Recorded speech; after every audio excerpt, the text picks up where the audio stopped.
You're not going to make everyone happy. I'm going to have to sacrifice time with my family, my wife, my in-laws, my friends.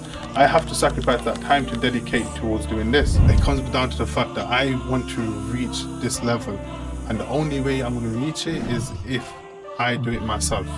No one's going to come and do it for me. No one's going to come and do this work. I have to put that time in. I have to put that sacrifice in. And that's the only way I'm going to reach my goal. That's the only way I'm going to reach to where I want to go. But I'm going to put in a half effort. You're going to get there half the time. Things that were most important to me were already accepted. So when I went for Umrah, that whole Umrah trip, there was like 3 du'as I made constantly.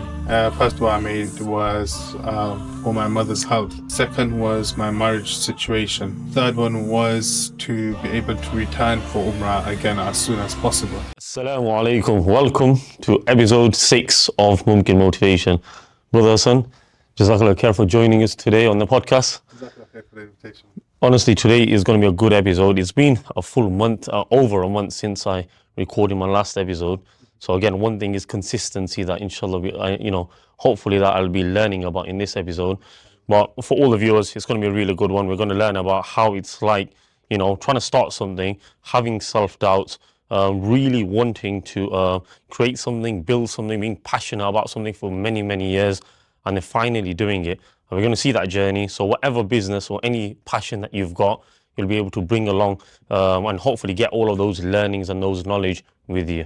So, Hassan, how do you feel? I feel good. First of all, again, Jazakallah khair for the invitation. Oh, I really appreciate it. And inshallah, it'll be of benefit for myself first and then for everyone else as well, inshallah. No, honestly, we're really excited to have you on. And again, for accepting the invitation.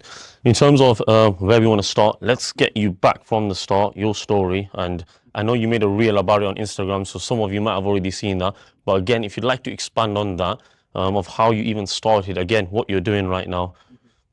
So, obviously, to say where I am first is obviously I'm a Muslim travel creator.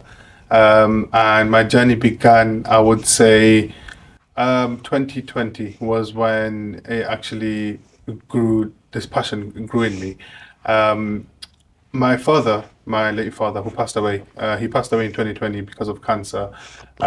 He loved traveling, and unfortunately, we didn't have the opportunity to travel a lot together. We had visited Qatar, and then in 2020, the last few weeks before he passed away, I managed to take him and the family to Istanbul. It's the first time we had ever, like me and my brother, had ever visited Istanbul. My parents had visited it before, but just on a quick stopover. So he really loved the masjids there and his little experience he had there. And he always kept talking about wanting to go back. Another thing to know about him is that he was actually a painter, artist. He used to love painting, all self-taught.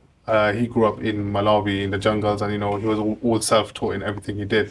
He loved painting, and he used to love painting masjids. So he had this fascination of masjids, and he used to love taking photos and videos of masjids and sceneries and wherever we would go. So before we had traveled to Qatar before together, because my brother used to live there, and when we were there, he used to want to go around to the masjids and take the photos of the masjids, take photos of the places.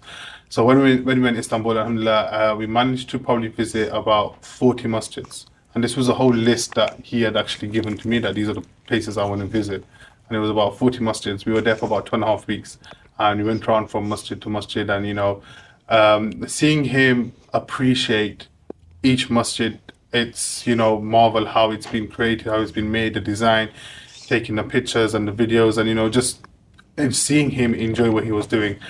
Unfortunately, he wasn't in the best of health as well at that point because the cancer was stage 4, so he was struggling. He had been through chemo, which wasn't successful as well. But just seeing him get that energy from doing this, from being there, going to all these different masjids for every salah, and taking these photos and videos, it kind of grew this passion in me. I had a camera then as well. I used to take pictures and things, places, but not as much, not properly. I was more concentrated on taking a picture of myself being in certain locations and whenever I would travel. But seeing that trip, going with my father to all these locations, seeing him take all these pictures and things like that, appreciate the scenery, appreciate what you're seeing and what you're looking at, it kind of grew this passion in me. And I was like, you know what, I saw him doing it, and I started to copy him basically. And that's when this kind of passion grew in me, and I wanted to kind of continue to do that. Unfortunately, he passed away. I want to also mention I had a drone then as well. I just used to like, I just thought, it's for Yeah. fun, let me try it. And, did a few drone shots, and alhamdulillah, I managed to show him a few before he passed away. And he was just like amazed by like, how good he looks and everything. And yeah, he used to always encourage me in whatever I used to do. And so unfortunately, it's like I've not been able to like when I've started creating everything that I've not been able to show him, but the passion was there. And over the next couple of years, it wasn't a easy couple of years. There was a lot of things I went through in terms of like family, in terms of health, and things in the background. So I wasn't able to kind of pick that up and carry on with it and give my mental and physical strength into doing it. And then in 2024, last year, my cousin actually came with me with a proposition, and he's like, "Listen, I've got this contact in with the hotel in Oman. Yeah, I've sorted it out. We just have to go and make content." He's a photographer. I'll actually say his page is ave.lens. So I have to obviously give him credit for pushing me. Okay. Yeah, I have to obviously give him the credit because he pushed me into actually getting it started. Because I did want to do it, and I would post it here and there, but I wasn't concentrated on it. But obviously, with that coming up, knowing that I'm going to have to make content for a hotel and they possibly want to use it, it kind of got me thinking that this is my chance to get myself started properly. And alhamdulillah, from there, then I just started posting, and learning how to create content and edit, and just making myself better at videography, at storytelling, and making sure I'm improving at every step. And like, alhamdulillah, it's now given me a lot of opportunities in the year. Alhamdulillah, I managed to grow a lot in the past year. Oh, that's really good to hear. And something about your father, like which I met him, and I'd always see him exactly what you said about the masjids. I'd honestly be, he'd be like literally going to the masjid in hurrying. And that's how you should be, going to the masjid as quick as you can. And that's what I would see. And we'd walk together. And he'd ask me about my education and my background and things like that. And Allah subhanahu wa ta'ala will be pleased with him, and grant him the highest ranks in Jannah the Firdaus. And again, yeah, it's really beautiful actually to hear what you said, which is, a lot of the passion stemmed from your father, seeing the work that he did, and then, wanting to develop that and also do something of your own and to build that. But during that time, before picking up the camera, did you have any self-doubts? Was it hard? Was it always in the back of your head that you want to do it? Or how did that come across? I think there's always self-doubt. I don't know. I think no matter in my journey so far, no matter how far I've come, there's always a sense of Yeah. self-doubt. But the majority of it is at the beginning. I think when you start growing like a social media page, you have doubt in like, oh, what are people going to say? What are people going to think? People are going to think, oh, look what this guy, he's trying to do something. He's trying to make something. This video always cringe. Oh, he doesn't know how to edit. He doesn't know how to color grade. And I think that was one of the biggest things that delayed me in starting as well. For how long? For how long? Probably a year or two. Of Probably a year or two. so guys, like, we have to actually understand this. Like, a lot of people think a lot about what other people think, but no one really cares. No one cares about you. yeah. And the fact that you said it stopped you for close to 2 years because of self, which is normal, by the way. A lot of people have the same thing. What are people gonna say? But now, like, how do you overcome that then? How do you silence that noise? It kind of silences itself. Like you just kind of get used to and the routine of continuously posting and realizing that people don't actually care as much as you think they would care, and you just have to kind of do what you like and what you want to do, and the people online will kind of find you. The people that do like what you're posting, the people who do support you, will always be there for you. For like that kind of acceptance in what you've done, and as your following grows, you'll obviously get a lot of more people that will come that don't like it as well. Because if you're getting obviously more views, you're getting more views from the people who do like it, you're getting more views from people who don't like it. And you get comments and messages and that now and then. But it's like, at the end of the day, what difference is that guy's comment going to make to you? Like, he says he doesn't like it. Okay, just carry on. 10 people like it, one person doesn't. It is what it is. As long as you're doing what you like, as long as you're trying to make a difference, you're trying to do better, you're trying to do good, you can just continue with it. And sometimes I think those comments actually help. Like sometimes you get some criticism and then you realize, okay, maybe this wasn't the right thing that I should have done. Maybe I can take a different approach with it. I think every sort of, and especially online, every sort of like interaction, good or bad, always helps. And I can attach that to one of the reels I posted in Ramadan, right, which was drone shots of all the various masjids in Leicester. Now, unfortunately, that ended up on the wrong side of Instagram. It was just full of racist comments, literally. Really, yeah. And but that is like that reached like over 800,000 views. Obviously, it's not Was it on YouTube or what platform? on my Instagram. Oh, your Yeah, Instagram. and it's Okay. just literally, if you go in the comments, it's just full of racist comments. Just all these people just being racist towards Islam or Muslims and things like that. But then again, that helped push the reel a lot more, and it found people who did want to see it, and those people did start to follow me. Those people, did interact with it in a positive way. At the end of the day, you're not going to make everyone happy. That's probably one of the biggest things you can always understand, is that you're not going to make everyone happy. As long as you know you're doing what you want to do and you're making yourself happy, you like what you're doing, you just have to continue to do it. And if anyone doubts it, if anyone says anything against it, then it's just like, clear, it is what it is. I think compared to before though, and I've noticed this a lot, like if I'm on Instagram, TikTok, and I'm in this loop, and I'll just be checking videos, comments, not even on my own, other people's, and I just see like so much racism. And where has that come from, man? Like, and especially you being like a halal Muslim travel content creator, right? Those words are like, they're like shocks. They want to, they'll be coming for you straight away. So like, how, where has that come from, do you think? Honestly, it's just what people being naive and not understanding or knowing the truth, and they just think what they see in the news or what their side of the story is right. I believe that's where it comes from. I'll be honest though, to be honest, surprisingly, I don't get as many racist comments. That was literally one post, and basically what the caption was basically POV, you live in Leicester, and it was a compilation of all drone shots of the masjids in Leicester. So people were just being racist about that. But generally, I don't think I really receive any sort of racist comments, even though it's specific to halal and Muslim. And I think it's because, like, that's what I mean by that reel went to the wrong side of Instagram, because Instagram knows where it's showing its reels. And majority of time, it's obviously always showing it to what my audience should be. Whereas with that one, there must have been a few interactions which were on the wrong side, and that's what boosted it to put it towards the people it wasn't aimed at. Yeah. But yeah, I think, I don't know, I think the racism is just people being naive and not understanding, or just thinking one-minded, and they just what they see in the news. No, of course. Yeah. I think picking up the camera, so that entire journey was a process, right? So that's for a lot of people that want to start a business. They're going to have that process of starting. But what's even harder, now that you know, is the consistent part, trying to be consistent every single day. How did you find that journey? I think, like, again, when I say that there was that 1-2 years which I didn't actually get, which I didn't get myself started in. A lot of it is because of also consistency. So there was the self-doubt in what people would think and what people would say. It was also self-doubt in having the ability to be able to create good edits and everything. And it was also the fact that I wasn't able to be consistent.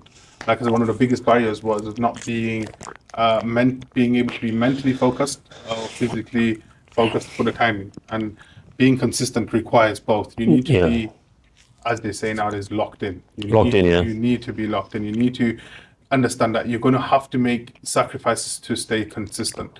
But don't think that, okay, I want to start something, so I'm going to put in, you have 7 days in a week, I'm going to put in 7 days on it fully. Because, like, and I can relate this back to before I started with this, I used to be a PT, right? And when I used to have clients come, it's not like I'm going to tell them, okay, you never used to train, we're going to start training 7 days a week, or we're going to start training 5 days a week. It's not realistic. People are not going to be able to just jump into something and commit that much time to it. So you have to build that sort of routine. Start with, say, 3 days a week. Okay, I'm going to dedicate 3 days a week. So in my case, I was like, I'm going to make 3 posts a week to start with. Then, okay, I'm good and consistent. I can do 3 posts a week easily. Let me add an extra day, 4 posts a week. Same with the training. Once I know my clients were good at 3 days of training a week, add another day, 4 days, 5 days, like that. And that's how I kind of build my consistency. But it always comes down to the willpower that you have and the mentality that you have, that you want to make sure that you're going to achieve your goal. I can easily just sit back and say, okay, I'm consistent 3 days a week is good enough. But me being consistent consistently posting like 5 days a week or 6 days a week, double the amount, I'm more likely to reach my goal if I'm putting that much more effort in it. I can only put that much more effort in it if I have the willpower and the mentality to say that, look, I'm going to have to make sacrifices along the way. I'm going to have to sacrifice time with my family, my wife, my in-laws, my friends. I have to sacrifice that time to dedicate towards doing this. Especially a lot of people starting up now, a lot of people are not going to start with like 7 days free to assign to give to it. They're going to have a full-time job, let's say a 9 to 5. They're going to have that job to have to dedicate time towards that. Then they have after that they have to be able to dedicate time towards what they want to build. You can't think that, okay, I'm just going to quit my job straight away and just start it. So you know that you're going to have to make that extra sacrifice after work to put into this. And again, it's not going to become easy to just start every day. Assign a few days. Once you know you can do that, add extra.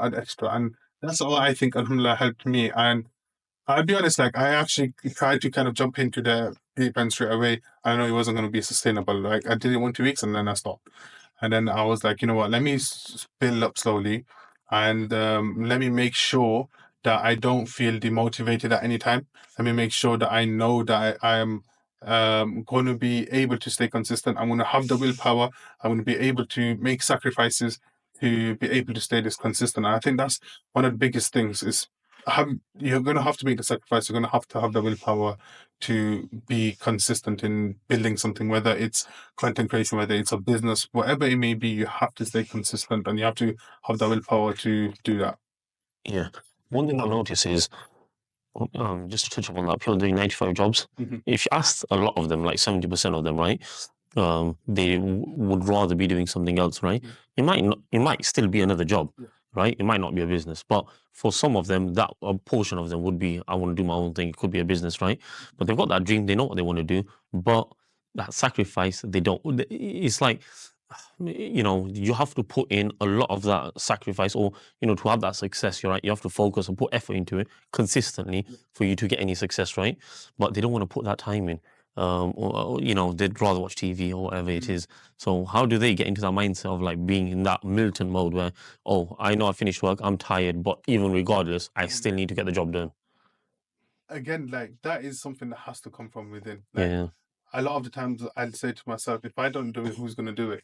If I want to reach a certain level, if I want to get to a certain place, I have to drag myself there. No one's going to come and say, okay, you're now a travel creator. We're going to get you jobs in this country. You're going to do this. You're going to make this. It's not going to just come down. No matter what you're doing, you have to have that willpower within you. You're not going to get someone else. You might have your partner, like alhamdulillah, like my wife. She's very supportive of what I do, and the sacrifices I have to make, and she's understanding, and she'll be there like, yeah, you have to do this, you have to do that. But a lot of the time, I think I sit down and I'll think, if ever I'm feeling lazy, if I'm ever I'd like, and it happens, it's natural. Like a lot of the times, it's happened over the past year where I'm like, sitting like, I don't want to do this right now, but it comes down to the fact that I want to reach this level, and the only way I'm going to reach it is if I do it myself. No one's going to come and do it for me. No one's going to come and do this work. I have to put that time in. I have to put that sacrifice in, and that's the only way I'm going to reach my goal. That's the only way I'm going to reach to where I want to go.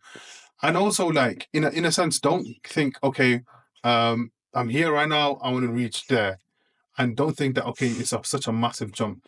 Think of the steps that you're going to make to reach there. Like, say you want to like have multiple different businesses, you want to branch out and have like an empire, for us to say, it's going to be there, right? But you're starting here. So first step is like, what are the steps you're going to make to get there? Focus on the step. Don't focus on like, okay, it's all the way there. It's too far. I'm not going to be able to get there. How am I going to be able to put in the work to get there? Focus on each step you have to take along the way, and put the effort in to get there, because that's the way you're going to feel motivated. But it is natural. It's going to happen. A lot of the times I sit down, I was like, oh, I can't be bothered to do this right now. I don't want to do this, but I just have to sit myself up and think, listen, if I don't do this, then no one's going to come and do this work for me. So I have to do this. I have to make the sacrifice. I have to sit down and do the work. And I think, and it still comes down to the fact that it has to come within you. You can't expect that, okay, I want to make a business, I want to build a business, I want to build a brand, but I'm going to put in half effort. You're going to get there half the time. You're going to get there a lot Double the slower. time. Yeah, exactly. Yeah. Yeah. So I think that's like the main thing. It has to come within you, and you have to keep reminding yourself that if you don't do the work, no one's going to do it for you. Of course. I think you made a very good point actually, which is not to be focused on the output of where you want to reach. And a lot of people, I think, are focused on the future and traumatized by the past, and they're stuck in this ever set of like, I'm not really happy in the situation I'm in. I want to be, exactly that, which is like, let's say, a 6-7 figure business, but I'm not there yet. But they're dreaming about that. But a lot of the people that are already in those positions, they've worked really hard for it, and they sacrificed a lot, they put in a lot of the hard work, but it hasn't come easy to anyone. No. Yeah, do you think a lot of people see your content and think that it's your, like, because especially doing like maybe working a job, and then they might go on holiday once a year, and they're seeing you going on holiday quite a bit and things like that? Do you think it comes to a point where they're thinking you've got a bit of an easy life, it seems a bit chilled out? Yeah, honestly, I get a lot of people that say, mashallah, you're chilling, you're always chilling, you're going on holiday and things like that. And it's expected because what people see on social media is literally the tip of the iceberg. They don't see the work behind it. And it's not to say that I want people to acknowledge the work I put behind it. It's never that. I want people to enjoy what I'm putting out there. But there is a lot of work that goes in behind that people don't see. And that's with anything, with any business. People think, let's say, for example, one of the biggest companies in Leicester that's expanded, Chaiwala, right? It didn't just happen overnight that they had over 50 stores worldwide. They started with that one store on Evington Road, and they built from there. And alhamdulillah, Allah gave them success, and they, through their hard work, they were able to build from that.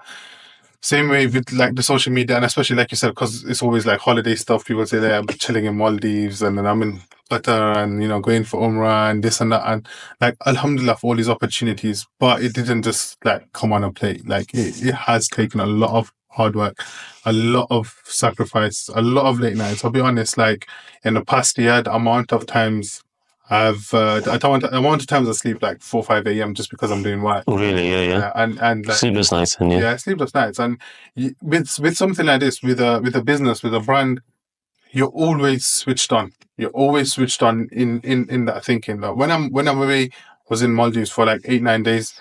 Every single moment of it, I'm like working. My brain's working. If I'm not holding a camera, my brain's working. Okay, I need to make this content. I need to make that. I need to do this. I need people to showcase that. And I'm always switched on in that sense. And a lot of business owners are always going to be like that as well, because it's your business, it's your brand. You want to be able to build it, and you don't always have that luxury to switch off and not think about it, because it's always constantly on your mind. There's always something to solve. There's always something to work on. So even with me, like, it is these holidays, they're not holidays, it's work. And again, obviously a lot of them I always go with my wife as well. And obviously for my wife I wanted to relax and stuff like that, but it's like I needed to help me with some work. And obviously, alhamdulillah, like I said, she always supports me so much, and like it wouldn't be easy for me to get to where I was without that support, to keep me going, to have someone that's that close to you to always show that they're supporting you to go forward and to push forward. But yeah, there's a lot of sleepless nights, a lot of hard work that goes behind it. It's not all just chilling on a beach, and it's not all just enjoying food in Istanbul. It's a lot of hard work, and I think with any business, with any brand, that's always going to happen, and that's the only way something's going to come about. And this is something I realized, alhamdulillah, very soon in it. When I started it, I was like, okay, I need to dedicate time to, first of all, grow my audience on social media. I need to dedicate time to become better as a content creator, videographer. I need to spend a lot of time researching the market. What are people going to be interested in seeing? How am I going to be able to approach hotels and tourism boards to be able to work with them? How am I going to improve my content? I need to like watch this video and that video to improve my color grading, my editing techniques, and everything. So there's a lot behind it that a lot of people don't see, and but that sacrifice is necessary for anything, and that sacrifice is where you're going to build from. How much is it acquiring knowledge that you spend most of your time doing, or actually doing the work? Has it changed throughout those last few years? Was it more gaining knowledge, learning YouTube videos, tutorials, and then implementing them? Whereas now it's the opposite, where you're learning less, but you're doing more. I think, yeah. So I would count my main journey as the past year when I started, and throughout that year, yeah, it has adjusted a lot from learning to doing more. So in the first few months, it was a lot more learning. I wanted to make sure I know how to color grade, like all these kind of self doubts I had beforehand of why I didn't start. Is like I made sure I got started, and that's how I started learning more. So in the first few months, a lot of learning took place, and that learning only came about because I started. And now it's like less learning but more doing. So I'm like making a lot more edits and reels. I'm reaching out to more companies to work with them and things like that. It's come to that point where it's less learning and more doing now, and it's because I put in that much effort and time in that extra learning. Um, that has allowed me to improve my craft as a content creator and allow me the time now to spend less time on learning and more time on actually doing. Exactly, yeah. There's confidence in competency, isn't there? One thing I want to dive into is, the failure of a person is the manufacturing of their own hype. Okay, so basically, you'll see a successful person. He's doing very well. He's got his own businesses. But each day he'll be spinning multiple plates. He'll be doing different projects, different challenges, but he'll be overcoming them, and he'll be having mini successes, right? Or he'll be making a lot of money, whatever the case is. But that successful person will be like, okay, I might have made like 10K or 20K, 30K in this deal. Well, now it's the next day. What's my next problem? What's my next challenge? That day's done. Forget about it, right? Obviously, you'll always be grateful. However, the person that's not as successful, right, and who's still struggling, will be an opposite, which will be they're not doing they're not doing too well. They might have one good success, and they'll just constantly be thinking about that, and it might affect their ego, things like that, right? And one thing that we could talk about is, I think we were going to have a podcast a few weeks ago, and then whatever happened, it never went through. But one thing you did say was you're going to go on holiday during that time, and you said to me that you're gonna, hopefully, you pump out some more content, and because of that, which is, is common sense, you're going to get a bit more views and some more followers, right? Which should be good for the podcast. So then, in the back of my head, I was like, of course, you might get a couple hundred more. What's he talking about? But what was the stats there? What were you on before and then after? So just before I went away for this trip to Maldives, I think I was just below 20K, 20,000. I had just reached 20,000 actually. I remember, yeah, I just reached 20,000. When I when I got there, I reached 20,000. I remember that. Yeah, when I got there, I was below about 15, I think 16, 17K. I got there and I remember I reached 20,000 because I actually posted a story whilst I was there that I know, Jazakallah for all your support. We've now reached 20,000 followers. And then a few days later, subhanallah, a reel went like super viral. And that actually got me an extra 30K followers. Yeah, so a lot of people obviously consider, followers and views as a kind of high value thing nowadays. And obviously, one of the main objectives with posting on social media is getting views, no matter how much, I would say that, okay, views do count to a certain point, but not always. It is one of the biggest things, especially if I'm like working with someone for the whole purpose. For example, in this case, I was working with an organization in Maldives Islamic Tourism, right? And my whole point of my work is to be able to promote what they have and what they offer and what the aim is. And obviously to be able to get like 5 million views is one of the aims, one of the goals. But at the end of the day, like having 50K followers and things isn't the end goal as well. Because yes, it'll help me reach my end goal, but at the end of the day, it is going to be a business. And the main business is to be able to have monetary benefit from It's it. bringing revenue, basically, isn't Yeah, it? Which is the main thing. yeah, Yeah.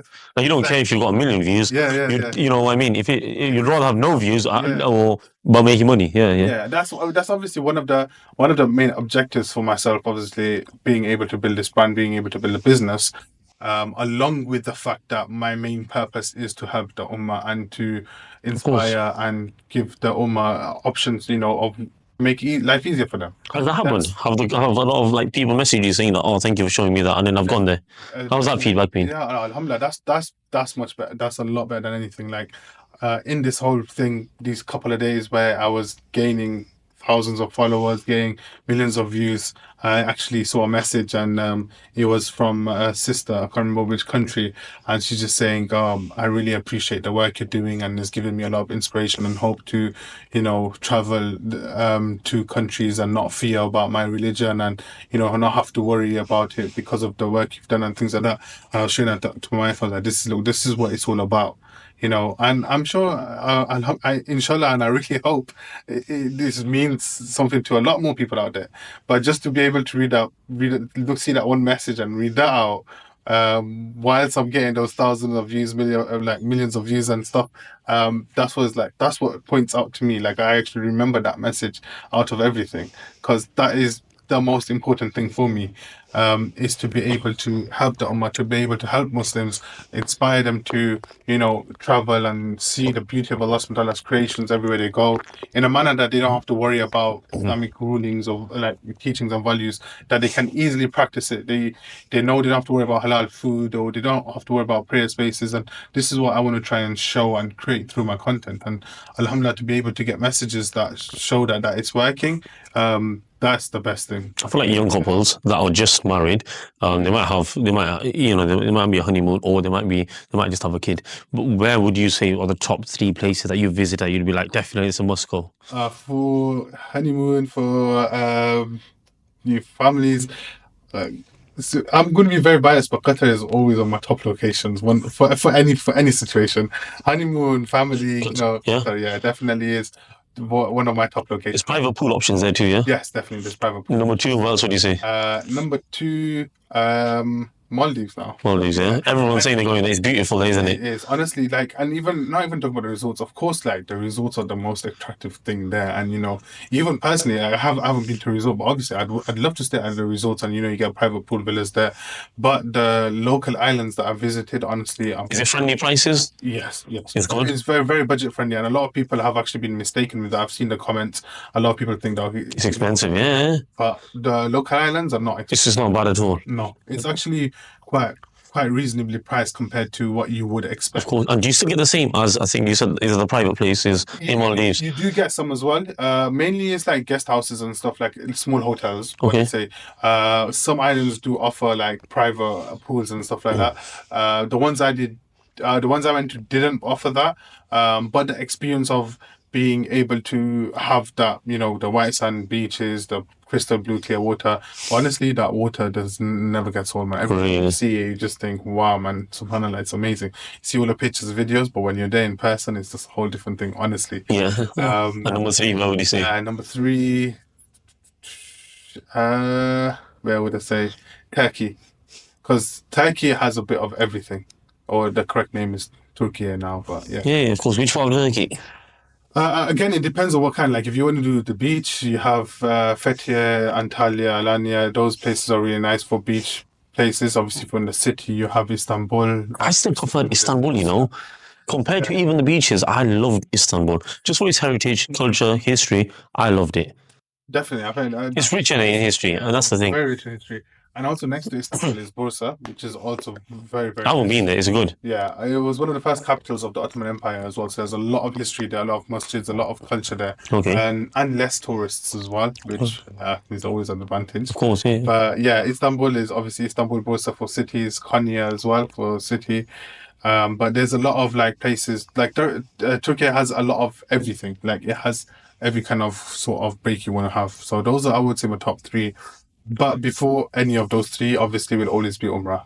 What was your Umrah experience like? When did you go? Amazing. My first ever Umrah experience was in 2022, so it was actually quite late. How was it? Yeah. And it wasn't that we didn't try going. We tried many times, but unfortunately, it just didn't work out. For me, I always believed that obviously Umrah is an invitation from Allah subhanahu wa ta'ala. And if you have the opportunity to go, you go. We tried, me and my brother, we tried many times. I have three elder brothers, but me and my brother that's just elder than me. He's like 3 years older than me. We tried many times, unfortunately, it didn't work out. Now, this was 2022, just when like COVID was kind of ending, the restrictions were kind of ending. And I have a group, WhatsApp group with two of my closest friends.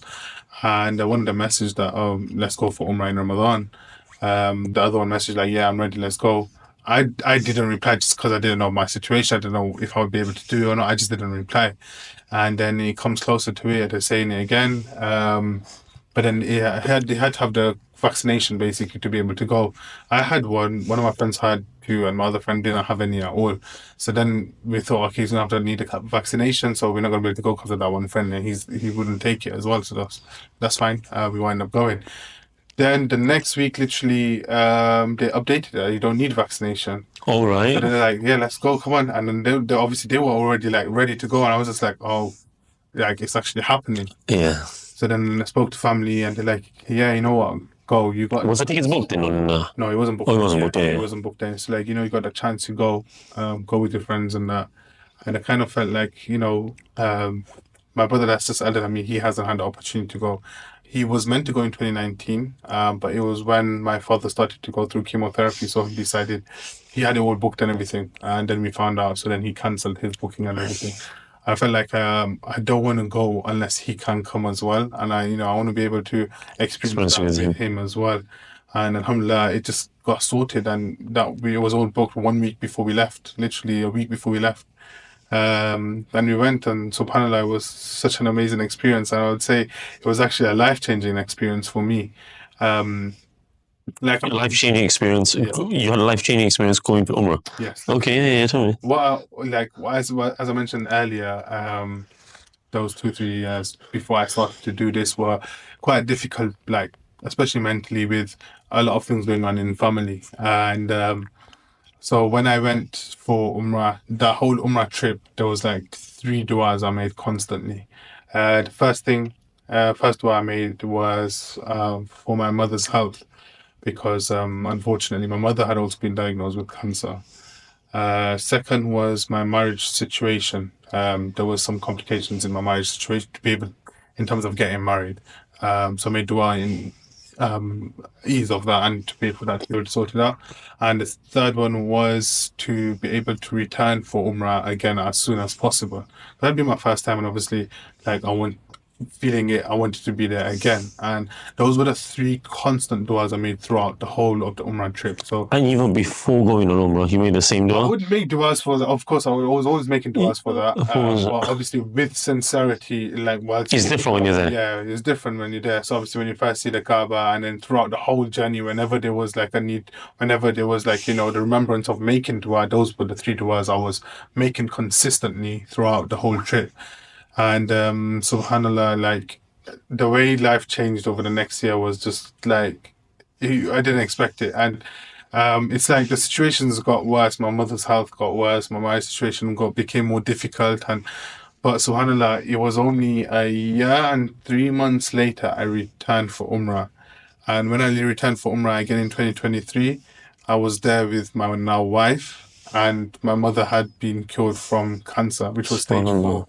So it's like her, and I didn't realize it through the process.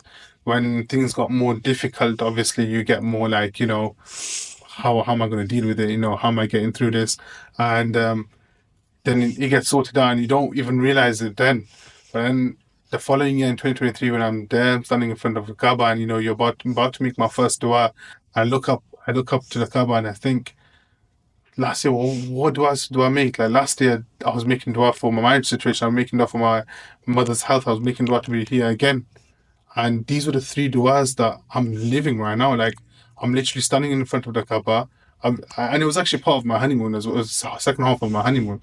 So obviously I'm there with my wife, just got married. I'm there with my wife. That marriage situation is sorted out. I'm now there with my wife.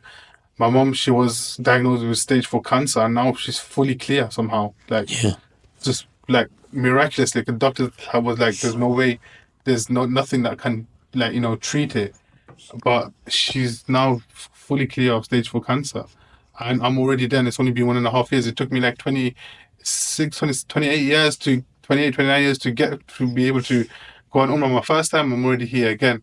And that's when I stood there and I thought, wow, like these were du'as I'm making last year. How am I worthy to even ask for anything else now? Like, I made these three du'as so sincerely last year, and alhamdulillah, it was accepted just like that. And through the process, you don't see it being accepting. Through the process, it got more difficult. Through the process, you're thinking, like, how am I going to get through this? Why is this happening?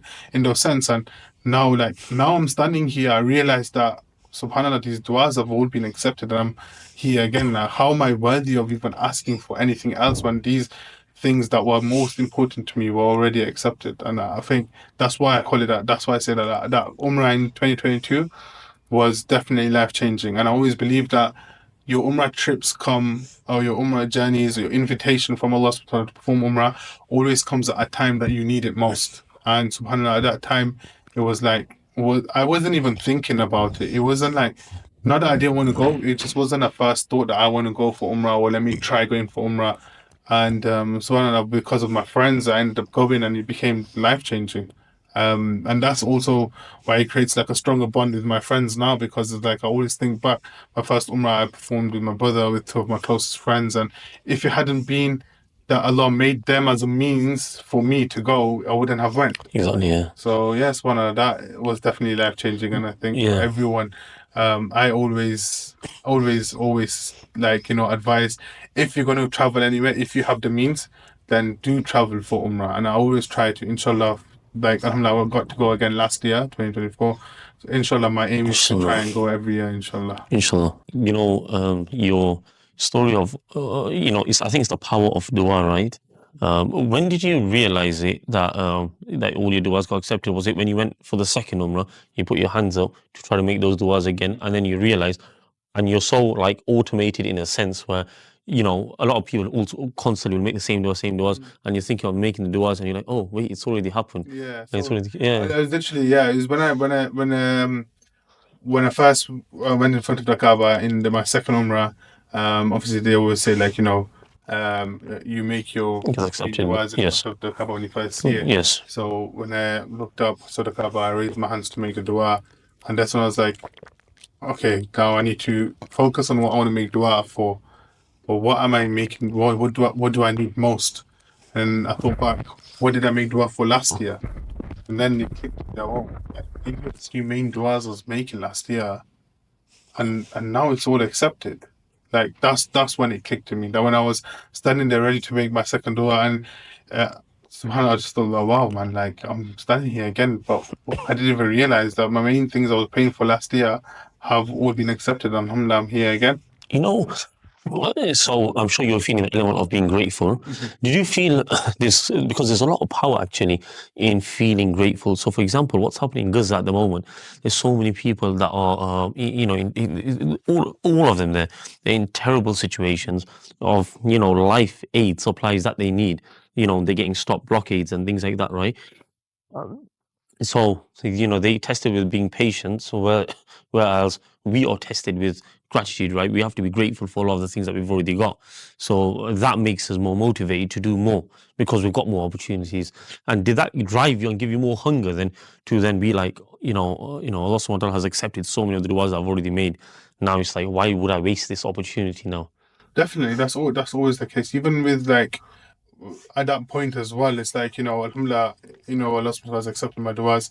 It's becoming more grateful of my mother being here, more grateful of my marriage, all of that is always there now, that, through all the hardship and sacrifice and the sabr and patience to get to that point, and be grateful that Allah subhanahu wa ta'ala granted it to you, because at the end of the day, we're not like, Allah subhanahu wa ta'ala doesn't owe us anything. So anything we get is always something that we should be grateful for. Allah subhanahu wa ta'ala doesn't owe us anything, that He doesn't need to give us anything.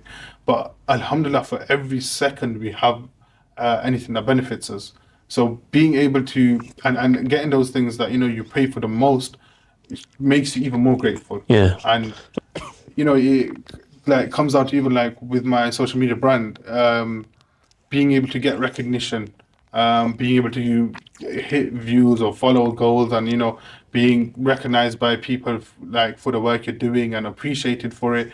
Again, it's like, it's not going to happen unless Allah subhanahu wa ta'ala wills it, and Of it's not course, going to yeah. happen unless Allah subhanahu wa ta'ala puts the sabr in you to go through that, puts the strength in you to get through it. It's not going to happen. So yeah, definitely, I think these situations where Allah subhanahu wa ta'ala helps you become successful, Allah subhanahu wa ta'ala grants you the things you wish for the most, are always a means of motivation to keep going and keep doing more. Because if you don't, then you're being ungrateful of what Allah subhanahu wa ta'ala has given you. Yeah, for me, I've got a similar story actually. Um, I was going back and looking at my phone, and this was like, many, many years. I was looking back, and it was like, I think 3, 4 years back, and I was I was working away from home. I was and I was sitting actually, before I went into work, I was sitting in the car and I was just talking to the camera. And it was me basically saying that I'm not happy with the situation that I'm in. I'm not happy that I'm away from home, away from family. Number one, I wasn't happy that, like, that I wasn't doing something for myself, so my own sort of business. And then, the third thing was I wanted to go Jamaat, which, and then a few years later, I checked back on my phone, and when I was watching it just recently, and I was like, all of those things I'm doing.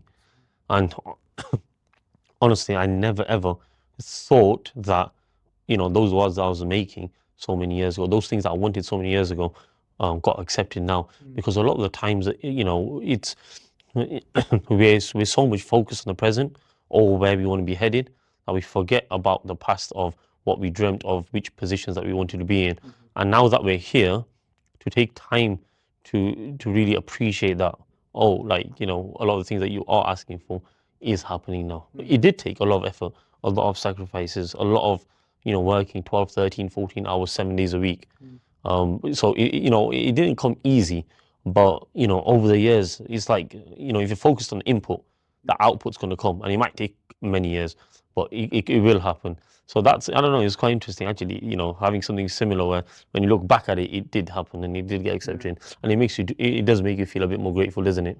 Definitely, I think a lot of people have probably experienced same things, same situations where they look back and alhamdulillah, they have been able to get what they like. Allah subhanahu wa ta'ala has granted them what they asked for. Um, well, it's about making the most of the situation and making sure you're motivated to keep going from that situation, to build on what you have, to appreciate what you have, and to grow from there. Yeah, I've got a friend. I've got a friend. He is, he's in a situation at the moment actually, and I think you'd be a really good help. You've got a lot of your coaching, person training skills, and you've got many years of experience. Of course, now you're doing the content creation now, but he wants to start a business. And the issue he's got at the moment, he's taking that jump and actually doing it. He is working full time, but he's scared of taking that risk of doing that job. What's your thoughts? How can he take that risk?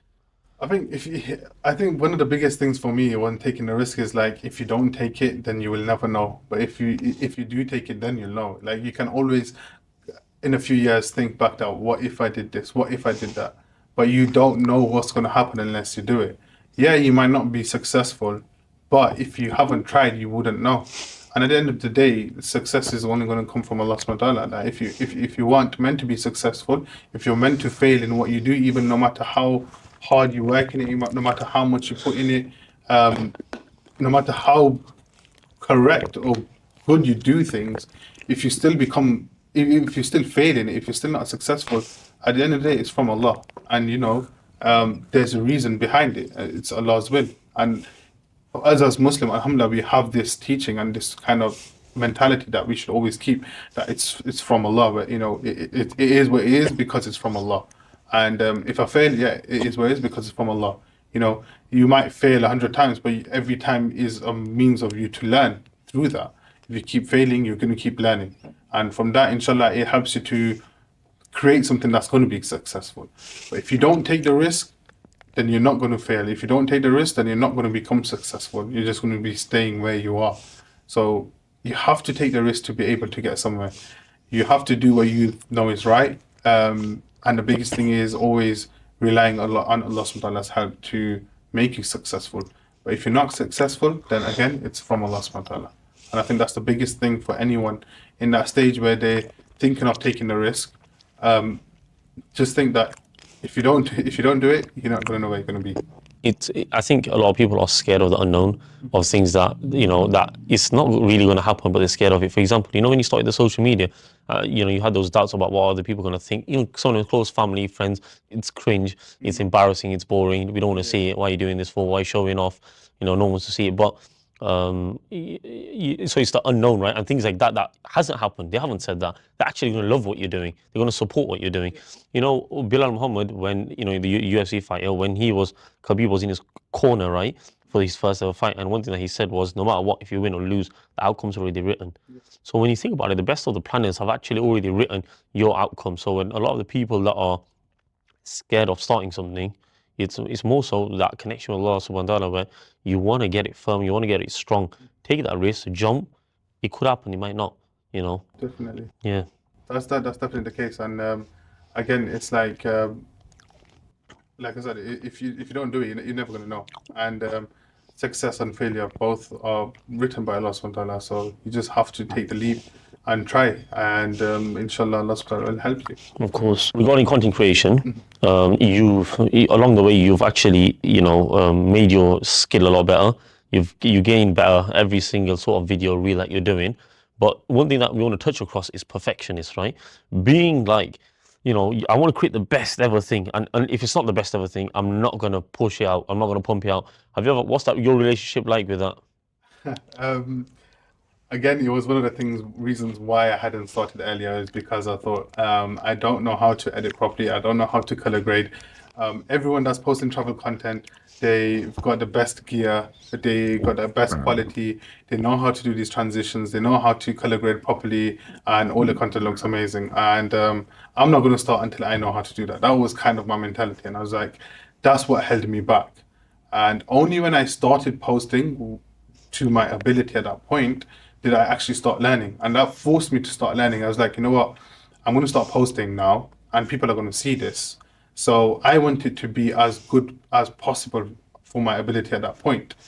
And it has been like that for the majority of the period and majority of the posts as well. It's like I'll be making posts and I'll be looking at small intricate details that you probably would never noticed.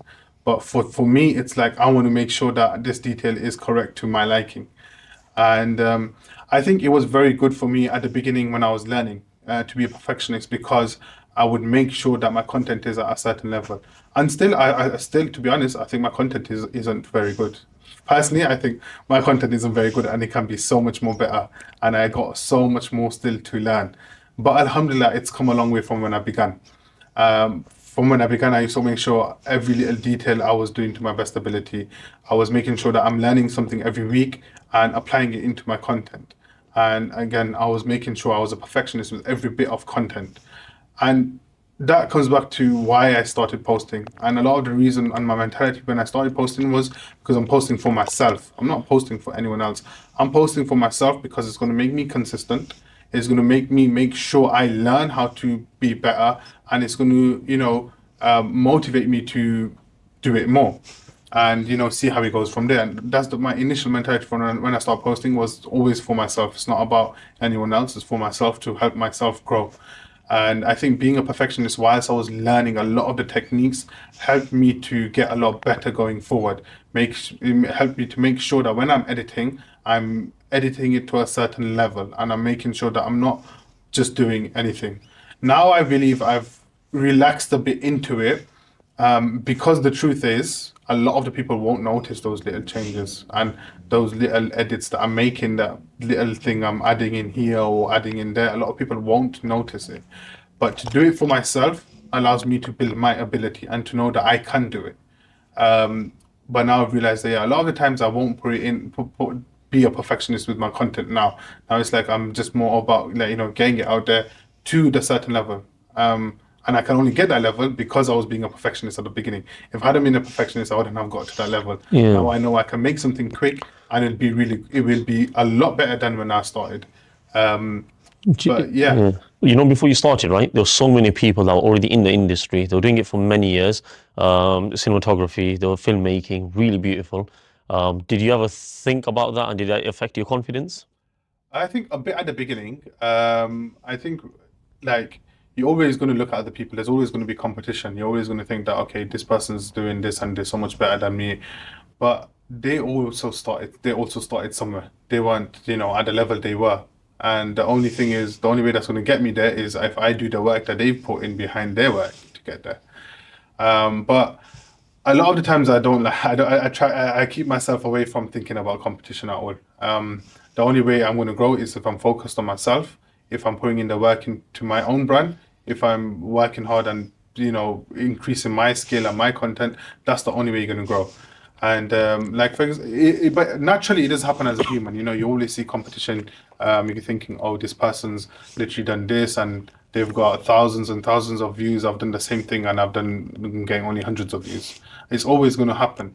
But you can't control those things. So like, why stress over it? Just focus on yourself, focus on your own work, do your best and do your best and do it to your best ability, and inshallah, you'll become successful from it. Of But course. if it's not, again, it comes back to the fact that success and failure is from Allah. So you just have to do your best. How's that period where you're not at the position that you want to be at, where a lot of these other businesses, they're reaching out to you saying that, oh, come to this place, let's shoot a video with me here. How's that? And you're still trying to go there yourself, paying for the flights yourself, the hotels yourself.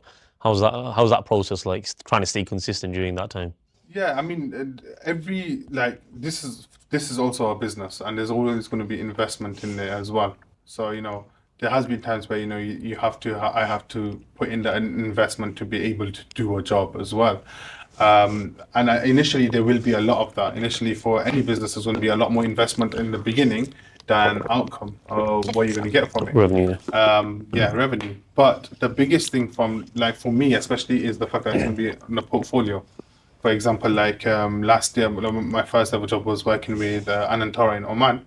Alhamdulillah, everything was like covered there, but having to cover like travel costs is that investment for me to be able to have on my portfolio to show that I've worked with one of the biggest hotel brands in the world. Of course, yeah. So initially, for anyone starting up, and even going forward, there's always going to be something that you're going to have to invest in to get you to a better position. You're going to have to do, whether it's your time or your money. You're going to always have to put so much more in to get to a higher point. Like you said, like when like you're trying to reach a certain point, or you're not where I'm not where I want to be. I think the way I'm going is like, oh, the majority of people are not going to reach a place they want to be because they're going to keep aiming higher. So you're going to always have to put in investment to get to that higher position. So I think it's just natural for any business to anyone that's making a business, anyone that's making a social media, to understand that you're going to have to put that investment in. And obviously, it's not the easiest, especially like for me, like traveling costs are not easy to come by. So like traveling costs are not easy. So having to put that investment in, like Alhamdulillah, seeing that now is becoming a lot more easier, and getting opportunities from people, inviting me over and not having to worry about the costs. So getting paid for it is, Alhamdulillah, it's rewarding. And again, it only comes from Allah. It's actually quite interesting, the career that you're in. Um, or the projects that you're doing, because you're in a niche of a niche, because you're looking at Muslims and where they want to travel to when they go on holiday, right? And you're trying to showcase that. Normally a lot of people would have like coaches or like mentors or like 20 years, 30 years in the industry. But how could social media be there 20, 30 years ago, also in a niche of a niche? Think about it. It's so interesting, like that you're in that. How do you feel about that? Like where up is literally, I don't know who it is. Could have just been guys that are 5, 6 years in the game, and then it's just you. Yeah. So how's that feeling? It's good in a way. I feel like, and in no manner of pride at all, I feel like I'm doing something that someone's not done before, and I'm opening and showing people that it can be done in a sense, like because I don't know any like other big halal travel creators in that sense that have aimed to work with tourism boards or hotels. I don't know personally. There might be, but I haven't come across any. And I feel like being able to do that is like setting, like just being able to do something that someone hasn't done is already like very rewarding. And like I said, it's not in a sense of any pride at all, but also being able to show people that it can be done, and inshallah, inspiring other people to do it as well. And alhamdulillah, over the past year, I have seen quite a lot of like halal travel pages coming up as well, and alhamdulillah, quite a few of them, like together we're like in contact with each other, and and it's always about like motivating each other to do more, and helping each other to do more. It's always like taking inspiration from each other, and that's what I've realized, like over the past year, there's like a few pages that are all doing it, and alhamdulillah, doing well. We're taking inspiration from each other to help each other grow. So although there's no one like there's no one like that's like a coach that has already done it all before, in the halal travel industry, alhamdulillah, we've got some Oh, network. people and Yeah. network that are doing it together. And alhamdulillah, to kind of say, in a sense, to be one of the first people to do it is obviously like feels good, alhamdulillah. That is really good. And what's your thoughts on that? Of the power of having a network? Because I think a lot of people that want to start something, they're all alone. They don't have the networks. They're not resourcefulness at all. So do you think it's really important? How do they build connections? Networking is probably the biggest thing, especially in this industry, in this travel industry. Knowing the right people and having that network of people makes a massive difference. First of all, knowing the right people to be able to work with like hotels, tourism boards, and travel tour operators, you need to have the right connect for them. I'd like to tell you of, especially with hotels, for example, I'm reaching out to a hotel, it takes a very long time to find the right person to connect with in the hotel that's going to be able to look at your proposal or accept it. If you have the right connect, you can get the right contact information straight away. And networking just generally with other people in your industry helps you boost up so much more. Like for example, like I said, there's these few people in the doing halal travel content now. Like we all network with each other in a sense that we all talk to each other and stuff like that, engage with each other. It helps each other grow. So for example, if I'm commenting and sharing someone else's work, it's going to help their page grow. Someone is commenting, sharing on my work, it'll help my page grow. So that networking, especially in social media, is a massive thing that a lot of people don't see the power of. But a lot of the time, having the right network, having the right people connected to the right people will help a lot more in growing. Even with businesses as well, you have to have the right network to be able to grow a business because you need to know the right people to get you what you need. It's going to be a massive advantage to have. We talked a lot about story of how you started, your consistency, your discipline of trying to really put out the best content. What do you want to do going forwards? So I think my main focus is going to be continuing to, work with tourism boards and hotels, inshallah, to be able to create more content to show the Muslims and inspire the Muslims to travel to different locations and, show how they can make it Muslim friendly. I think one of my main goals is actually working with tourism boards because obviously that's on like the biggest level. To be able to work with the tourism board to promote a destination in a Muslim friendly manner isn't something that's really been done yet. A lot of the tourism boards obviously work with travel creators and a lot of hotels work with travel creators, but there's not been any specific like tourism board that I've seen that have made marketing campaigns that are specific for Muslim friendly travel or halal travel. And that's definitely my first step. My next thing that I want to be able to achieve in this year, inshallah, is to be able to work with the tourism board to correctly promote it and do a marketing campaign for Muslims. Um, Also, along with that, one of my biggest things I want to do coming like in the near future is inshallah I want to be able to do tours and packages as well. Because it's one of the biggest things that I get asked a lot is like, are you doing any group tours? Do you have any packages that we can buy from you? And at the end of the day, obviously I need to be able to make it a business. And with it being a business, yes, inshallah, working with travel companies and making content for them will inshallah bring in money. But also I need to think of other avenues. And one of the main things I always get asked is tours and packages. So I want to start doing group tours. Inshallah, in the very near future, I will be holding my first brother group tour. I'm not Okay. sure exactly where, but I mean, I have a rough idea, but until I announce it, I don't know exactly. When will you announce it in the future? Hopefully within the next month or so. Hopefully within the next month or so. So maybe in June, maybe in July. Or will it be for this summer? Yes. Okay, so not too much time left. Then after you announce it, So inshallah, it's like 20% there. So I've still got quite a way to go. But inshallah I should be able to announce it maybe June or early July for it to be in August or September. That will be hopefully my first group tour. And then inshallah I want to do a lot more going forward. And I want to do ones that are not being done, especially like there, because there are quite a few Muslim groups you get, and they do group tours. But I want to kind of doing locations that are not being done, but as well as locations that are being done, but maybe different. And like I said, I want to focus firstly on brothers group tours because I see a lot of like family tours and sisters tours, and I personally went on a brothers tour, a brothers group in 2023, with a group from Australia. It's called Traditional Legacies. And I actually won a spot on their first ever group tour, which was to Lombok in Indonesia. And subhanAllah, for me, I felt like that was another like life changing moment. Was that a spiritual tool or? Yeah. So it's like a men's retreat. It included like a lot of like spearfishing and archery and these sort of things, and it was on islands. But also like on a daily basis, we would spend time discuss our experiences in life, and everyone sharing their experiences and giving other people advice from their perspective and things like that. I think this probably opened my mind up a lot. That trip changed my whole perspective and thinking on a lot of things. And alhamdulillah, since that trip, it's like alhamdulillah, things have just been going up. So I want to be able to give that experience to other Muslim brothers. Inshallah, I want to try and do a tour with the same group as well as joint tour. But I also want to start in my own tour. So I want to kind of be able to teach the groups, obviously, the historical side to certain places, but also certain locations won't have a historical side.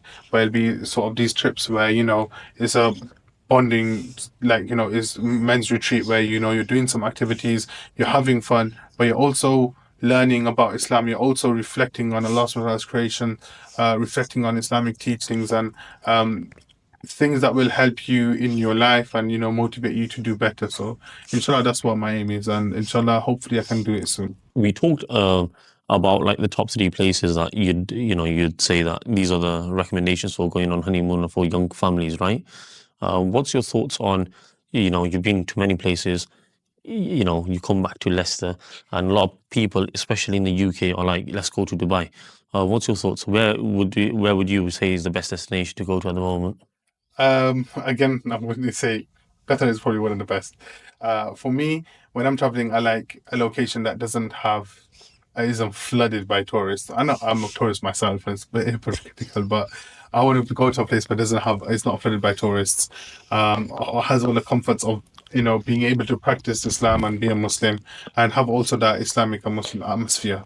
So yeah, for me, Qatar is definitely that place. Um, Also, Indonesia, I would say, Um, Lombok, in Indonesia, which is where I went for the group tour. But that, subhanallah, is such an amazing island, and you see a lot more natural beauty there. So if you don't want to have like the kind of artificial or city kind of thing, Lombok in Indonesia, Maldives, the local islands, again, natural beauty. The Maldives Islands, subhanallah, the local islands are probably the Maldives local islands probably felt like the most Islamic place I've been. Honestly, yeah. like obviously not counted Makkah or Medina, but like you're on an island and there is no nightclubs, there's no pubs, there's no alcohol on the whole island, there's no haram food on the island. You have modest beaches as well. There's modest clothing rules throughout the whole island. Like subhanallah, that atmosphere for Muslims is amazing, and you're getting that thing, the white sand of Maldives, the crystal blue clear water, and the people are so welcoming, so hospitable. Like they're so happy to see Muslims there, and I think that would then take the top spot. So I have to say that from like my experience, that would have to take the top spot. And this is a place that I've never seen being like advertised by Muslims, never being shown. Like people Muslims go Maldives, but they go to resorts and don't visit the local islands. And this, subhanallah, I'm so thankful that they invited me over there to experience it, and it was such an amazing experience. And inshallah, I'm gonna start, taking a group there, or doing selling packages for people to access it easily as well, inshallah. With the business Mumkin, I've got a lot of products, beard grooming products, and that's what we want to position ourselves into now, right? Before we were doing like fragrance oil and hair oils, but we're moving away from that, and it's just going to be beard grooming products. Okay, one of the products that I want to show you is actually behind you. Is there a chance you could just grab that one? This one's actually quite interesting because let me just show the camera to you. Mumkin, the Ottoman grooming collection. Okay, so it's got beard oil, beard balm, wash, and a comb. The branding has now changed actually. Okay. And the reason why I bring it up in this podcast is because it was called the Ottoman Grooming Collection. So, when I went to Turkey, I was really inspired actually by Istanbul. Yeah. So when I wanted to start a business, I was like, I want to bring that culture with me back here. So, for example, the beard oil is called Sultan Signature Beard Oil. the beard wash is called Bosphorus Breeze Beard Wash. Okay. The balm itself is called Ottoman Legacy Beard Balm, and then there's a beard comb. Okay, so that's the gift box. What's your thoughts on it? Initial thoughts? Yeah. Oh, look at it. Try smell the fragrance oil. I mean, sorry, smell the beard oil. So this one is the beard oil. Yeah, that's one. What oils have you used in here? It's all organic, natural ingredients in there. So like you can see a lot of the argan oil, jojoba oil, yeah, tea leaf oil.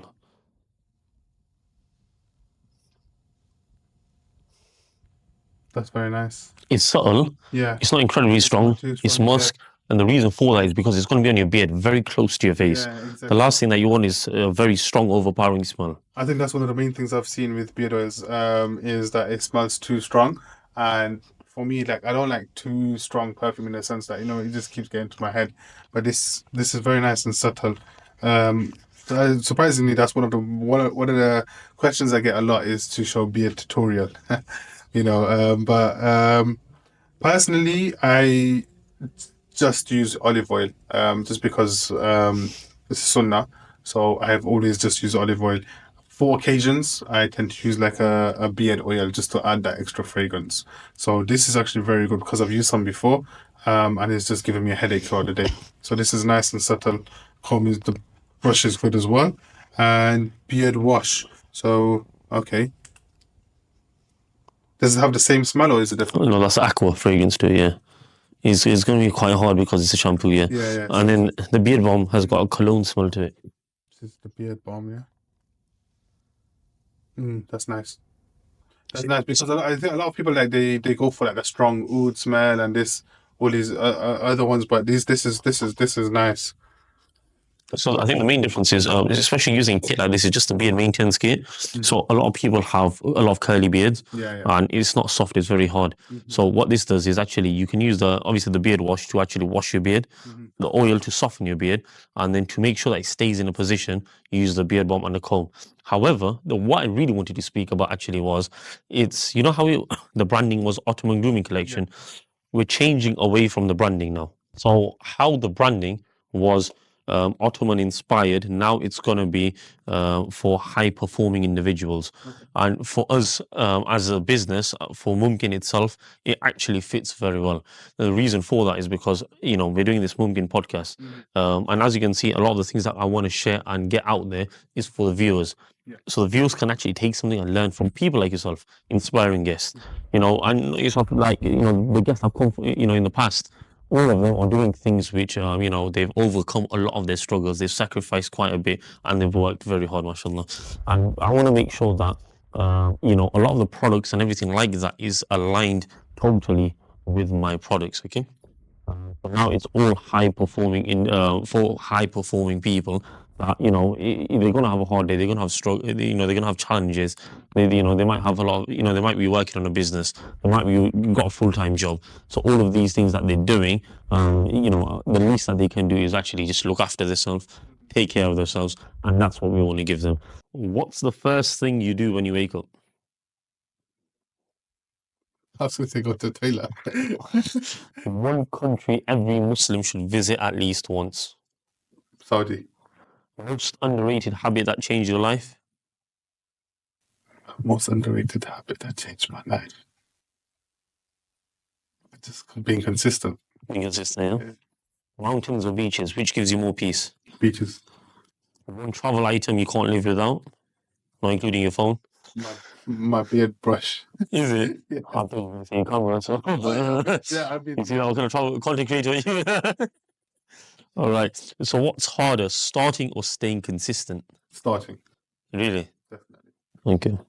I thought that would be the easier one. No, I think starting is definitely harder because you have to push yourself to get yourself started.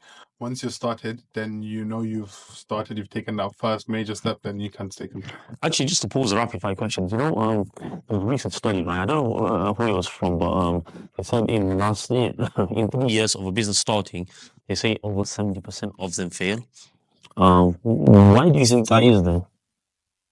I think a lot of it could be when like someone starts to get demotivated that it's not going in a certain way that it's expected. For example, you expect that by the first year I'm going to reach this much amount of revenue, or second year, and it's not going in the way you want to, or you start to get demotivated. So you're not putting as much work into, you're not putting as much effort into, you're not sacrificing as much.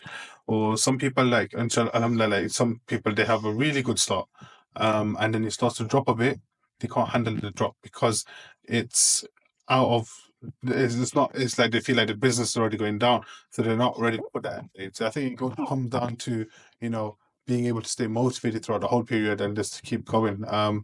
Personally, obviously, I'm still in that period, so I mean, inshallah, I can take it past that period. Inshallah, I can keep going. But I think it's natural to think that a reason why it would fail is because you're not being able to stay motivated into continuing to put that work into the business. Okay, biggest lesson you've learned from failure? To keep trying. Keep trying. Just keep going. Just keep going. Yeah, I think they say that one of the best, one of the most successful people are the people that actually accelerate in change and failure. So they'll fail in something straight away. They'll try to quickly move on from that. As quickly you move on from that setback, the quicker you can actually hopefully find that success. What's your personal? What's one place that completely changed the way you see the world? Lombok. Oh, is it? Yeah, Lombok. Yeah, that was the first time I traveled to like an island destination out there, seeing such a natural life there. The people, the locals living so simple, and being so happy. I think that was probably one of the biggest change my mindset on things. Of course, a lot of the animations that you do show. Is there anyone else within the family that also doing something similar to you? Not really like exactly similar. I'd say like my dad obviously had like the whole creative thing with painting and with the photography, and one of my nieces actually does painting. She loves doing painting as well. None of us has the ability, but in terms of like the travel thing, I would say one of my brothers, he actually lives in Mecca, and he actually came Umrah. When I went as part of my honeymoon, because my whole family ended up coming and we did Umrah together, which was like an amazing experience. He came then, and he had a lot of other plans that he wanted to do and go other places, but subhanallah, he ended up staying there, and now he actually does ziyarah tours. In Mecca, when you go to all the blessed places, and you show around like the history of like where the Prophet ﷺ was, and even like all the places for Hajj, etc. So he's actually doing that that's his main thing now. So he does ziyarah tours in Mecca in English, because you don't really get anyone else that's local that lives there that does in English. And subhanallah, he has kicked off so much for him. Like he just did it because he had some groups coming that he knew was there, and he went with someone else that was doing it in Urdu, to translate it into English for the other groups that he knew. And then from there, it literally, the word just got around so much, to the point where like he wanted to like advertise it, but he doesn't even have he doesn't even need to. Alhamdulillah, he's so busy with that. So yeah, like alhamdulillah, he's kind of in that section where obviously he's doing tours in Mecca. So like, Yeah, so if someone wants to, is planning to go Umrah, they're unsure of how they're going to do the ziyarah there, and trying to find the right person, which is hopefully English speaking. Yeah, so how will they be able to contact him? So he actually does have an Instagram page called Your Makkah Guide. So if you message on that, then inshallah I'll be able to get back to you. Or you have his other contact info on that page with WhatsApp is the best way to get contact with him. Message him on there, and inshallah he'll get back to you, and he'll even help you with other aspects of your Umrah trip, like your transfers to Makkah, transfers to Medina, even like help in terms of information for places to eat, accommodation, etc. So yeah, go on Your Makkah Guide on Instagram, and you can message him and find more further contact info from there. And what's his name? Suleiman. Mashallah.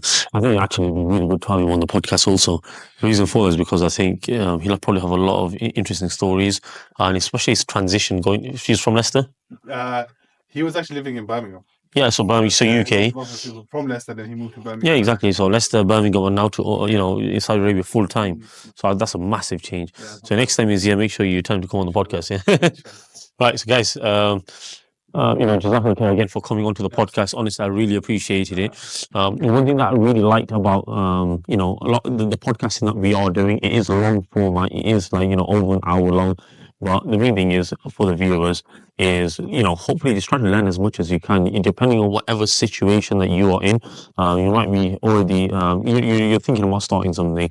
You don't know what that is. You're struggling with consistency. Again, we're bringing on proven guys, that are you're doing all of those frameworks. So they're not just telling you guys.